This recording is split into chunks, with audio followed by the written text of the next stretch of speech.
Hello, কেমন আছো সবাই? আজকে কি ঠান্ডা পড়েছে, তাই না? আচ্ছা দাঁড়াও, আগে বলো আজকে কারা কারা স্নান করেছো? সবাই করেছো তো? আচ্ছা ছাড়ো, জোকস অফ পার্ট। কালকে ছিল আমার একটা বিয়ে বাড়ি। ভাবো আজকের ঠান্ডা যদি কালকে থাকতো, তাহলে আর আমার বিয়ে বাড়ি থেকে ন্যাকামো করা বেরিয়ে যেত। যেহেতু কালকে খুব একটা ঠান্ডা ছিল না, তাই বিয়ে বাড়িতে ন্যাকামোও করতে পেরেছি আর খুব এনজয়ও করতে পেরেছি।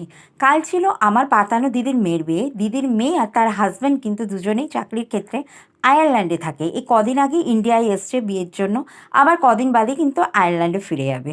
তো বিয়ের ডেকোরেশন খুব সুন্দর ছিল, বিয়ের সব কিছু ভালো ছিল, বিয়ের খাওয়া দাওয়া সব কিছু ওকে ছিল।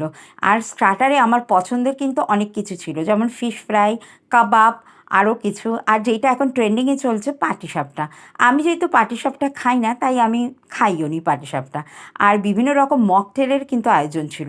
আমি কিন্তু এই ঠান্ডার মধ্যে দুটো মকটেল খেয়ে নিয়েছিলাম। আর কালকের আমার লুকটা এরকম ছিল, কেমন লাগছে জানিও। তো যাই হোক, ভীষণ এনজয় করলাম, তাই ভিডিওটা তোমাদের সঙ্গে শেয়ার করলাম। চলো আজকের মতন টাটা।